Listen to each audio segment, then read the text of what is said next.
Okay, the side seams are now in. Here's the top. There's the side seams. I decided to do 5/8. The other thing that I didn't mention before is down in the last few inches, double stitch down here because we are going to be trimming this. Okay, now turn your bag inside out just to take a look at it before we do the cutting of the box corners. Make sure it looks okay, you don't see any issues, and you like the way it looks. It's always fun to see where you are at this point. So mine now measures just a little bit over 14 for the width. The height right now is 16, but it's going to get shorter once we box the corners. So looks good. Just turn it back inside out again. And now we're going to box the corners, which a lot of people say, oh my gosh, it's so hard. It's so hard. It's not hard. All you have to do is mark, trim, sew. So we're going to do a 2-inch box corner. You can go a little bit bigger, a little bit smaller. Don't go too big. And we're going to measure the 2 inches from the seam because the seam is not going to be included in those 2 inches. So put your ruler on the edge of the seam allowance and on the bottom of the bag, and then just go ahead and mark your 2 inches. And I'm just using a Frixion pin, which is going to come out after it's pressed. So mark that one. Go ahead, do the same thing, and mark your other corner. And this is so easy. The stitching is a little more complicated, but not bad. Okay, now the scary part. We're going to cut. I know, your beautiful bag, and we're going to cut. So get a good pair of scissors because you're going through 6 layers. And cut along your mark. Yep, it's scary. You're going, oh my. Make sure don't cut past your mark. Go a little short and then adjust if you need to. And there's always that little tiny bit that sort of gets stuck and you're afraid to cut, but you got to. Okay, so we've cut that one. Now we're going to do the same thing with the other one. By the way, these are my just about favorite scissors. Karen K. Buckley. I think they're called Perfect Scissors. They have a little micro serrated edge, and oh my gosh, they cut like a dream. They're not cheap, but I have a feeling they're going to last a really long time. I've had this pair for about a year, and then I've had some smaller ones too. The smaller ones, these I use all the time. So those are actually there's a third size too, which I use for applique. Great scissors. Highly recommend these. Okay, now here's probably the toughest part. We're going to take the bag and we're going to open up the corner. And what we're going to do is we're going to press down our seam allowance because we are going to be sewing through this and we don't want it to be all together.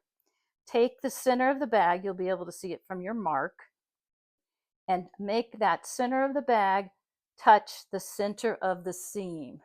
I'm going to show that again in a close-up. Take the opening, bring the center of the bag, which is right there, put the center to the center where the seam is. And then you're going to pin. And that's probably about the hardest part, is doing the pinning. You may have to pin once, you may have to go back and adjust, but make sure that that seam is nice and flat because you're going to be going through a lot of layers right there. Oops, let me get that up a little higher in the camera. Okay, and these will meet.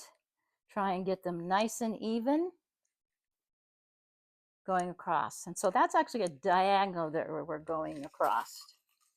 So I use a lot of pins and I really stitch it so that there's no problem with it coming out. So I'm going to show you really quickly again. Press your seam allowance down. bring the center of your bag. You can mark it with a pin if you want, to the center where the seam is. Put a pin in quickly or it moves. Check and make sure it looks okay. Then spread this out and pin all these edges. And then you're going to sew. So we just do 1/4 of an inch seam allowance going across. If you're having a little trouble making pieces match, you can go 3/8. It's okay. It doesn't really matter that much. So I'm going to go sew these 2 corners and I'll be back. Okay, I sewed across my corners. I used a 3/8 of an inch seam allowance and it was very easy to gather everything in. If it's not perfect, going across like this isn't quite perfect, that 3/8 gives you a little bit of extra wiggle room. Then what you want to do, oh, wait, one more thing. After I sewed it one time, I went and turned it inside out, looked at the corners to make sure they looked okay. Then I turned it back inside out again and stitched across them one more time just for a wear factor. Okay. All right. So now we're going to turn this right side out and we will have pretty much a lot of our bag done. And as you can tell, it's a nice bag. It's got good feel to it. Because of the batting, it usually stands up pretty well. I used a 70 poly 30 cotton batting in it. So right now I can get you an idea of how tall it actually is from the bottom.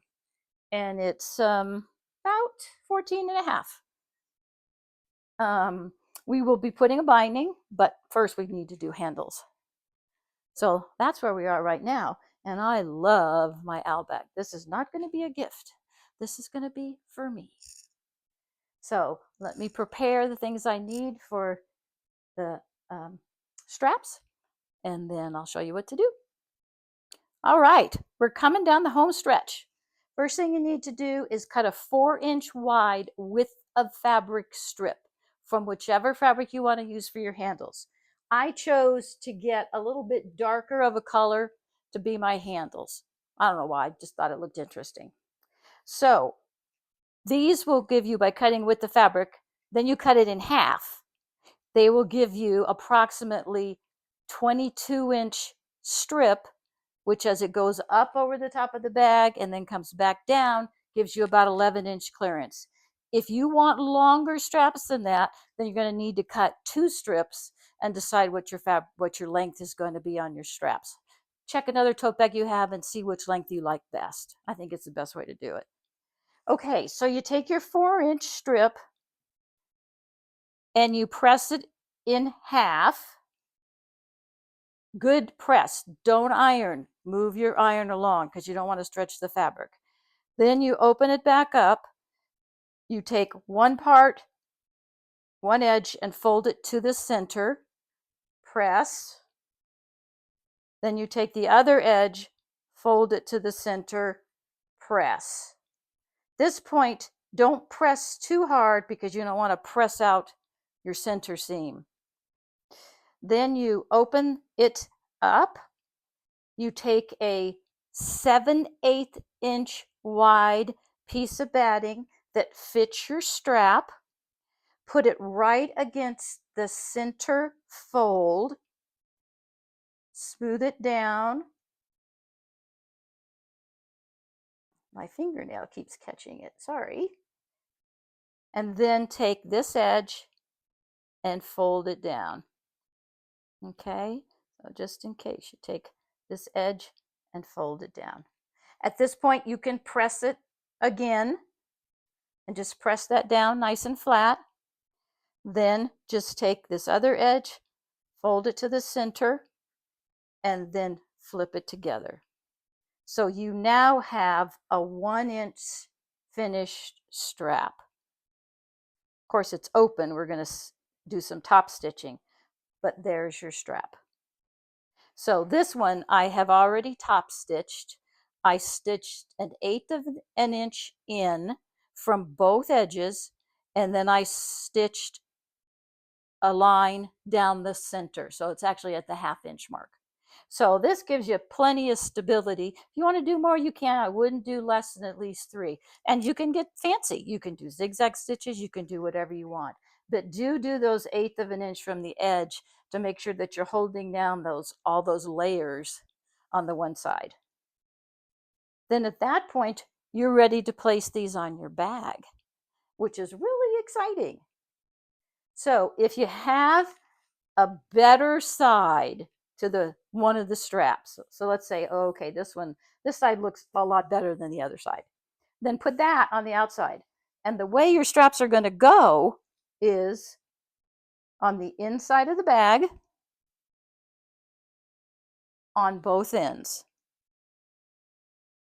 So we're going to need to mark where we want the first strap to go.